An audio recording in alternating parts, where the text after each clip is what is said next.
이번 시간에는요, 르네상스에 대해서 배워보도록 할게요. 뒤에 나와 있는 종교개혁은 다음 시간에 할 거고요. 오늘은 르네상스란 무엇인가에 대해서 공부해 볼 텐데요.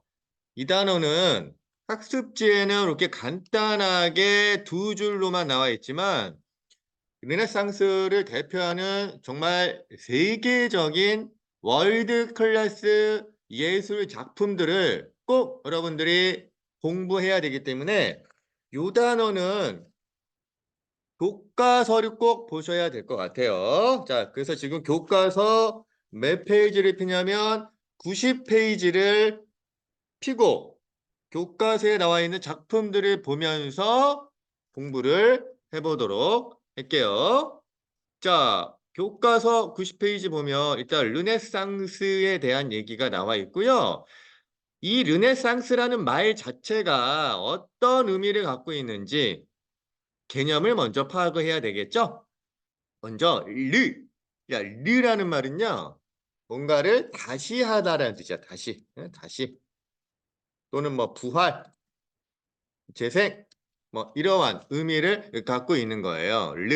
영어로 리가 되겠죠.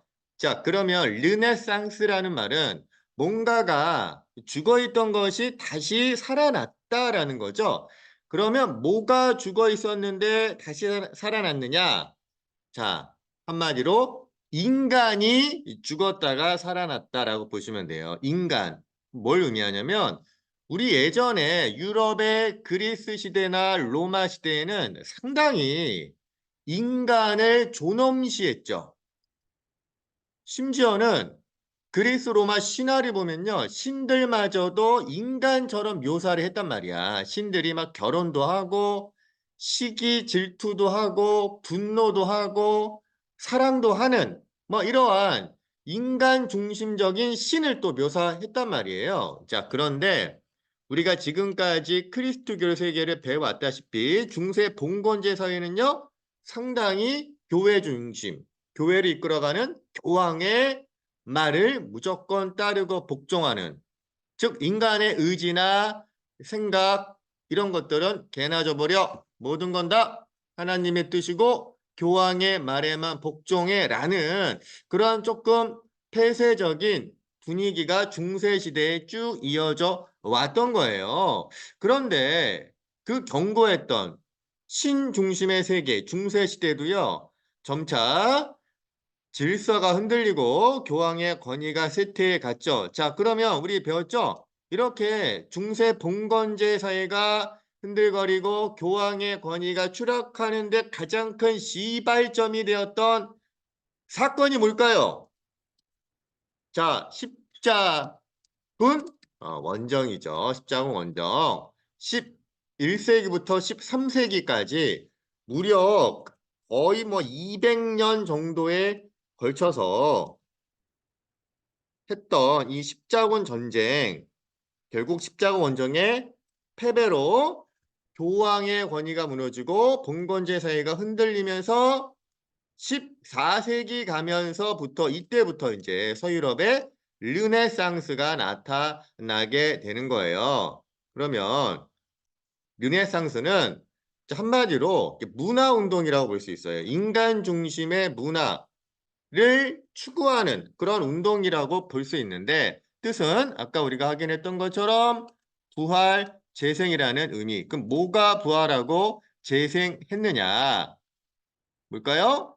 인간의 자유, 인간의 자유, 존엄성, 인간의 또는 생각, 인간의 육체, 뭐 이런 것들 다 포함해서 이러한 인간의 가치를 중시했던 고대 그리스 로마 문화의 가치를 재발견하자라는 문예 부흥 운동이다. 이렇게 보시면 돼요. 이 문예라는 말은 두 가지를 다 포함하는 거예요.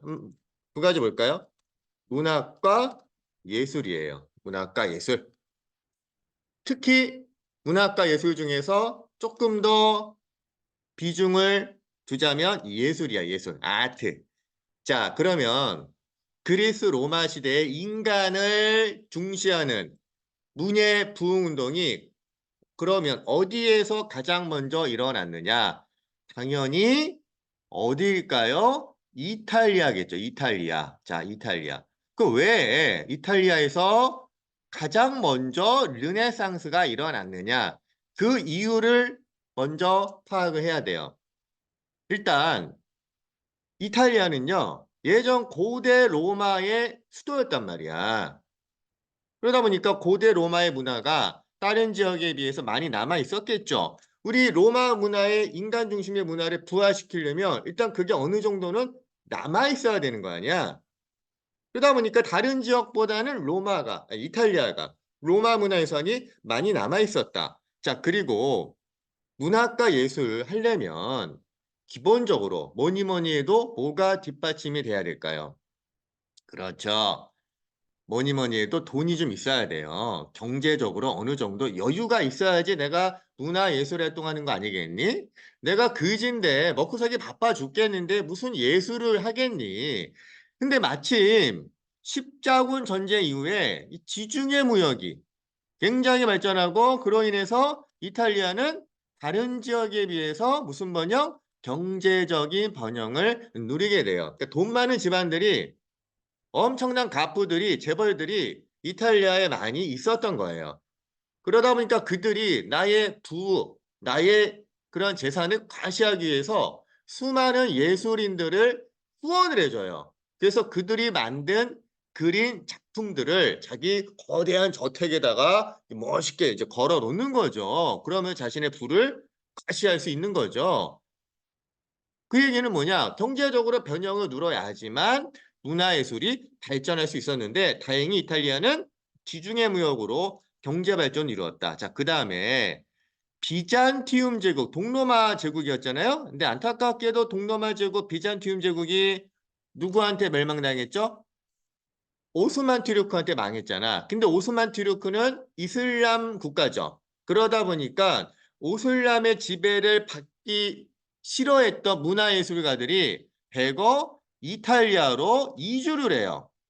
그러다 보니 로마 문화유산을 그대로 유지해왔던 비잔티움의 학자들이 이탈리아로 오다 보니까 다행히 이탈리아에서 옛날 그 고대 그리스 로마의 문화 연구가 활발하게 이루어진 거죠. 그 세 가지 이유가 이탈리아에서 가장 먼저 르네상스가 일어난 이유가 되겠네요. 하나는 로마 문화의 유산이 남아있다. 두 번째, 경제적으로 번영을 누렸다. 그리고 마지막, 비잔티움이 망하면서 수많은 학자들이 이탈리아로 이주했다. 자, 그래서 정말 수많은 문화예술가들이 이탈리아에서 르네상스를 이끌어 가는데, 자, 이러한 르네상스식의 신중심에서 벗어나 인간의 개성과 능력을 존중하는, 자, 이러한 주의를 그냥 우리는 우리말로 인문주의다라고 이야기해요. 인문주의, 인간의 개성과 능력을 중시한다. 요거를 때 영어로는 휴머니즘이라고도 하죠. 자, 그러다 보니까 미술에서는 인체의 아름다움, 우리 인간의 인체가 얼마나 아름답니? 그 아름다움을 또 그 사물을 있는 그대로 표현하는 거예요. 중세 서유럽 시대에는 상상 못할 인간의 아름다운 육체를 그대로 노출해서 그리는, 또 인간의 감정을 숨김없이 보이는, 표현하는 이러한 예술품들이 이때 많이 쏟아져 나오는데, 자, 그렇다면 르네상스를 대표하는 두 명의 예술가들 있죠. 자, 그 중에 한 명이 누구예요? 천재 작가. 누구예요? 다빈치가 있죠. 레오나르도 다빈치.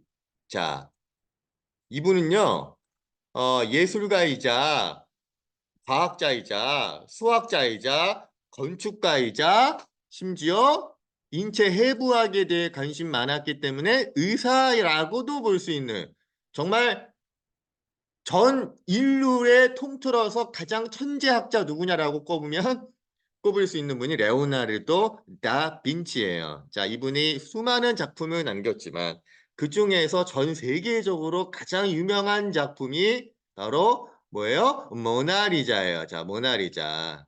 이분이 이제 옆에 모나리자 초상화인데, 이 루브르 박물관에 이 모나리자가 지금 현재 보관이 되어 있는데, 원래 레오나르도 다빈치는 이탈리아잖아요. 근데 요게 이제 프랑스의 박물관에 전시가 되어 있다 보니까 어떤 한 이탈리아 한 분이, 야 이거 이탈리아 건데 왜 쟤네들이 프랑스 애들이 저기다가 전시해? 그래서 열받아가지고 이걸 좀 훔쳐갔대요. 근데 훔쳐갔다가 다시 이제 발각이 돼서 잡혔고, 결국 루브르 박물관에 다시 전시가 되어 있는데, 이제 이러한 그 도난 사건 때문에 전 세계적으로 더 이제 유명세를 탄 거죠. 그러면 이게 얼마나 대단한 작품인데 이거 훔쳐가고 할 정도냐? 그래서 봤더니 정말 대단한 작품이에요. 응? 여러분 보기에 좀 어때요? 모나리자가 나를 보고 있는 것 같아? 딴 데 보고 있는 것 같아? 보고 있는 것 같죠? 옆에 오른쪽에서 봐도 왼쪽에서 봐도 다 나를 보고 있다라는 착각을 들 정도고요. 미소를 머금고 있죠. 이게 정말 기분이 좋은 건지 아니면 두려운 건지 뭔지 모를 정도의 어떤 미소. 그리고 경계가 없는 입술과 눈썹. 그리고 이제 눈썹이 없잖아요. 여러 썰들이 있어요. 원래 이때 당시에는 이마가 넓은 게 미의 상징이기 때문에 일부러 이마 넓게 하려고 눈썹을 그리지 않았다라는 얘기도 있고요. 뭐 또는 이게 복원하면서 떨어져 나갔다라는 얘기도 있고요. 여러 가지 썰이 있는데 그 뭐 정확한 정설은 모르겠고, 어쨌거나 이러한 그 눈썹이 없는 여인마저도 상당히 뭔가 온화한 느낌, 이런 것들을 보여주는, 수많은 생각을 또 해석을 할 수 있는 그 여지를 남겨 놓기 위해서 이 레오나르도 다빈치가 이런 작품을 만들지 않았나라는 생각이 들고요. 자, 그 다음에 레오나르도 다빈치와 함께 르네상스를 이끌었던 쌍두마차 또 한 분의 천재 예술가 있죠. 그 사람이 누구예요? 그렇죠. 미켈란젤로예요. 미켈란젤로. 원래 이분은 조각가예요. 그래서 정말 이분이 남긴 세계적인 걸작, 바로 피에타라는 게 있죠. 피에타라는 거는 일단 뜻은 자비라는 뜻이에요. 자비, 용서. 자, 이 작품이 이렇게 나와 있는데, 그려져 있는데, 야, 그린 게 아니라 조각을 한 거죠. 그럼 이 조각한 이 피에타의 재질은 뭘까요? 얼핏 보면 요거 진흙 아니야?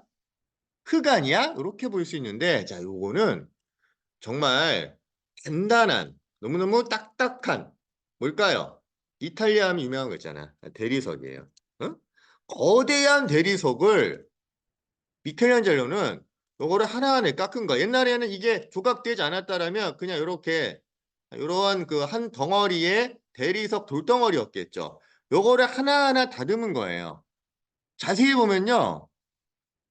이제 돌아가신 예수님을 안고 있는 이 성모 마리아의 슬픔을 보여주고 있는데, 자세히 보면 여러분들 이 마리아의 슬픈 얼굴, 뭔가 좀 절제된 그런 슬픈 표정도 보여지고요. 그리고 예수님의 몸 하나하나, 여기 보면 이제 여기 자세히 보면 핏줄, 그다음에 여기 갈비뼈 보이죠?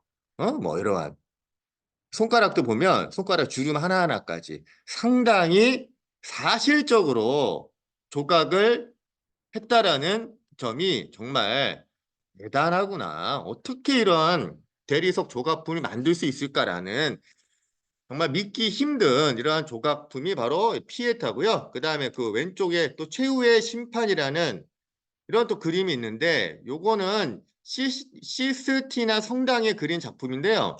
자, 이 작품은요.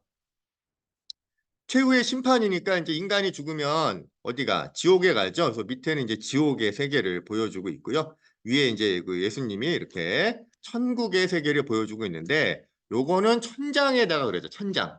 여러분 천장에 이거를 미켈란젤로가 어떻게 그렸겠니? 이렇게 서가지고 목을 꺾어서 요거를 4년 동안 그렸대요. 근데 이제 교황이 이거 언제 그릴 거야? 빨리 좀 그려. 이렇게 막 재촉을 하는데, 이 미켈란젤로는 야 요거 다 그릴 때까지는 절대 공개 안 할래요 해서 공개를 안 하다 보니까 이제 교황은 너무 궁금한 거죠. 그래가지고 이제 좀 빨리빨리 좀 하자 해가지고 빨리빨리 그리게 하기 위해서 이제 좀 거금을 또 일시불로 입금을 해줬나 봐요. 그래서 요거를 이제 4년 만에 완성을 했다고 하는데, 근데 이 성당에 이 그림을 미켈란젤로가 벽에다가 또 천장에다가 그리고 나서 딱 오픈을 했더니, 야, 이거 다 성서에 있는 이야기를 그린 거는 맞는데, 자, 사람들이 다 이게 이 아저씨 보세요. 이 아저씨.